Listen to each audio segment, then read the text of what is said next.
আপনাদের এলাকাতে নিশ্চয়ই পাগল আছে, যে রাস্তায় ঘুরে টুরে বেড়ায়।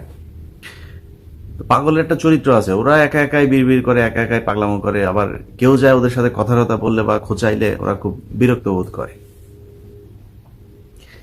শেখ হাসিনার আর আওয়ামী লীগের লোকজনের অবস্থা এখন ওইরকম হয়েছে। আপনি দেখেন শেখ হাসিনার কথাবার্তা, টকশোতে শেখ হাসিনার পলিটিক্স যারা করে তাদের আপনার পন্থী বুদ্ধিজীবী যেগুলো আছে সাংবাদিক, এদের অবস্থা এখন পাগলের মতো, টকশোতে খেপে যায়, হ্যাঁ, কথা বলতে চায় না, বিরক্ত বোধ। তারপরে মানুষ খালি খোঁচায়। আমি ছোটবেলায় এরকম এই পাগল টাগল যেগুলো আছে এদেরকে ধরেন খোঁচাইতাম, খেপাইতাম, খুব মজা পাইতাম। গত 15 বছরের মধ্যে আওয়ামী লীগ নামক এই পাগলকে পিছনে কাঠি দেওয়ার একটা উত্তম সময় আমি সহ অন্যান্য যারা আছে তারা পেয়েছে। চারিদিক থেকে খোঁচাইতেছে আওয়ামী লীগরে। এই যে করুণ পরিণতি, এই পরিণতির জন্য আওয়ামী লীগ নিজেই দায়ী। খোঁচানোর দেখছেন কি, ঘা করে ফেলা হবে। তারা এতদিন ধরে যা যা বলেছে সব কিছুর উল্টা দিকে এখন চলতে শুরু করেছে, একদম ইউটার্ন। দেখেন, শেখ হাসিনা জীবনে বহুবার ছাকা খেয়েছে, আব্দুর রাজ্জাক, তোফায়েল, মিনাল কান্তি সহ আরো নাম না জানা অনেকেই। তো এই যে এদের কাছ থেকে ছাকা খেয়ে শেখ হাসিনার অবস্থা কিন্তু এখন ওই পাগলদের মতোই। ট্রিং ব্রিং করে খোঁচায়, মানে যা ইচ্ছা তাই বলে, কখন কি বলছে তার কোনো ঠিক নাই। এতদিন বলেছে কি যে বাংলাদেশ হচ্ছে একটা জঙ্গি রাষ্ট্র। তো এই জঙ্গি রাষ্ট্রকে এস্টাবলিশ করার জন্য তারা হেন কোনো নাটক নায়ক করে নাই। আর এই জঙ্গি কারা? জঙ্গি হচ্ছে জামাত ইসলাম। ঘুরে ফিরে মানে জামাতকে পেঁচানোর একটা যে সংস্কৃতি গত 15 বছর ধরে আমরা দেখেছি। এখন আর জঙ্গি নাই। গত এই বছর 2 আগে যখন কিনা আপনার দিল, স্যাংশন দিল, 1.5 বছর আগে, স্যাংশনের পর শুরু হলো যে না, আমাদের দেশে কোনো জঙ্গি টঙ্গি কোনো কিছু নাই। এখন আবার শুরু হয়েছে আপনার আমাদের দেশে কোনো সংখ্যালঘু নির্যাতন নাই। গত সপ্তাহে এইখানে আওয়ামী লীগের পক্ষ থেকে 182 জন একটা চিঠি দিয়েছে এখানকার সরকারকে। ওইটা আবার আপনার আমাদের দেশের গৃহপালিত সংবাদ মাধ্যম প্রচার করছে। ধরেন আমি তো তেমন ইম্পর্টেন্ট কেউ না, কোনো রাজনৈতিক দলের বিশাল কিছু না। আমি যদি এখন লাইভ করে বলি যে আজকে 5টার সময় এখানে আমার একটা সিগনেচার লাগবে শেখ হাসিনার বিরুদ্ধে, অন্তত 500 জন আসবে, কাজ বন্ধ করে হইলেও আসবে। এইটা ইস্টাবলিশ হয়েছে যে আমেরিকাতে আওয়ামী লীগের 182 জন লোক আছে। এই ধরনের মদ্যপ গাঁজাখোর 182 জনের বেশি থাকা বাঞ্ছনীয় নয়। এনে যেগুলো আওয়ামী লীগ করে, কেন করে জানেন?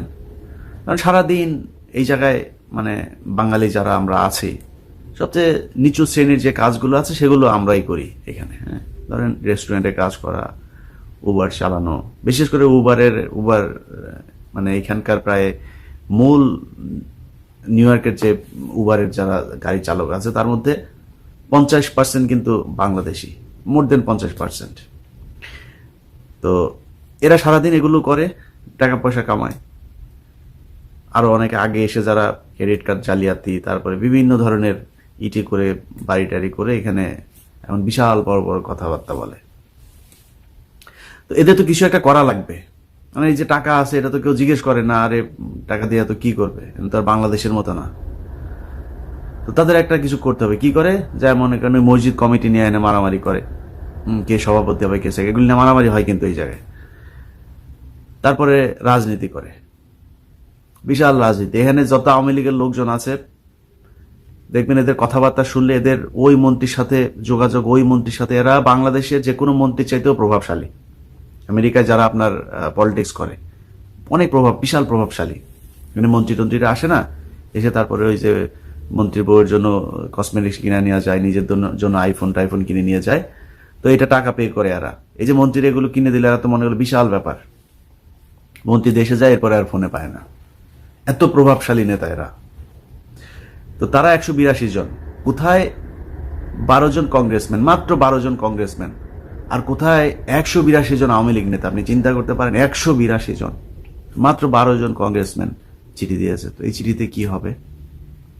তো সেই চিঠির কি ছিল, চিঠির প্রতিপাদ্য বিষয় ছিল বাংলাদেশে কোনো ধরনের সংখ্যালঘু নির্যাতন হয় না, এটা দিয়ে তারা চিঠি লিখেছে। এখানে কংগ্রেসম্যানরা চিঠি দিয়েছে না যে বাংলাদেশে সংখ্যালঘু নির্যাতন হয়, সেটার বিরুদ্ধে তারা দিয়েছে যে কংগ্রেসম্যানদের তারা বুঝাতে চাচ্ছে যে বাংলাদেশে সংখ্যালঘু নির্যাতন হয় না। কেন রে ভাই? এই যে কয়েক বছর আগে, 2-3 বছরও হয় নাই, প্রিয়া সাহারে যে পররাষ্ট্রমন্ত্রীর বহরের সাথে নিয়ে আসলেন, নিয়ে এসে ট্রাম্পকে যা বুঝাইলেন যে বাংলাদেশে সংখ্যালঘুদের বিরাট নির্যাতন হয়, ইসলামিক ফান্ডামেন্টালিস্টরা এগুলো করছে, আর আওয়ামী লীগ সেগুলোকে সেভ করে, এই যে বলে গেলেন, সেটা তো ভিডিও না আসলে তো প্রিয়া সাহা দেশেও যাইতো, আবার আওয়ামী লীগের সাথেই মিশত। এই নাটক এখন ধামাচাপা দেওয়ার চেষ্টা চলছে। এইভাবে আওয়ামী লীগ প্রতিটা ক্ষেত্রে জামাত ইসলামের সাথে তাদের এখন বিশাল সখ্যতা। অনেকে বলে থাকেন যে জামাত এখন কি করবে, জামায়াত ইসলাম রাস্তায় আসতে দিচ্ছে। আওয়ামী লীগ জামায়াত ইসলামকে নিজের প্রয়োজন ছাড়া মিটিং মিছিল করতে দেয় না। কি করবে সেটা নিয়ে এত বিশ্লেষণের দরকার নাই, বহুত বিশ্লেষক আছে, এত বিশ্লেষণের দরকার নেই। আওয়ামী লীগ জামায়াত ইসলামকে এখানে নিয়ে এসেছে কোনো একটা কারণে, কোনো একটা খারাপ কিছুর জন্য। এত যদি বিশাল প্রভাবশালী হইতো তাহলে অনেক কিছু ঘটেছে। জামাত ইসলামের উপরে যে নির্যাতন হয়েছে, এত নির্যাতন কারোর বিরুদ্ধে হয় নাই, কোনো রাজনৈতিক দল এত কষ্ট সহ্য করে নাই। অতএব জামাত ইসলামেরও এই গু খাওয়ার অভ্যাস অতীতে ছিল, ভবিষ্যতেও থাকতেও পারে। কেন পারে জানেন? আমি গত এই যে ভিডিওটা আমার ছিল জামাত ইসলামের ব্যাপারে, ওই ভিডিওটা কেন করেছি জানেন? ওই ভিডিওটা করেছিলাম কারণ জামায়াতে ইসলামী নেতাদের কিছু বক্তব্য আমি সম্প্রতি দেখলাম, সেখানে তারা বলছে যে মহান মুক্তিযোদ্ধা। আমার তো মূল সমস্যাই তো মুক্তিযুদ্ধে। আমি যদি নাকি ওই সময় জন্ম নিতাম, আমি আমার সর্বোচ্চ চেষ্টা করতাম আমার অধিকার রক্ষার জন্য, কিন্তু ভারতের ষড়যন্ত্রের ফাঁদে পা দিয়ে তারপরে বাংলাদেশ স্বাধীন করা প্রশ্ন আসে না। ওই কারণেই জামাত ইসলামকে ভাল লাগে আমার। আপনি সেই জামাত ইসলাম এখন বলছেন যে মহান মুক্তিযুদ্ধের চেতনা নাকি আপনারা ধারণ করেন।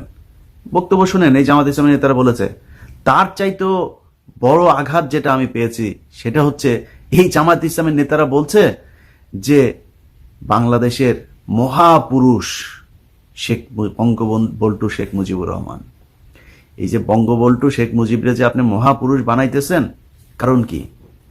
মুনাফেকির একটা লেভেল থাকে। আপনি রাজনীতি করেন, আপনি ইসলামী পলিটিক্স করেন, কোনো সমস্যা নাই। ইসলাম আপনাকে বলেছে যে একটা বদমাইশকে মহাপুরুষ বানাতে?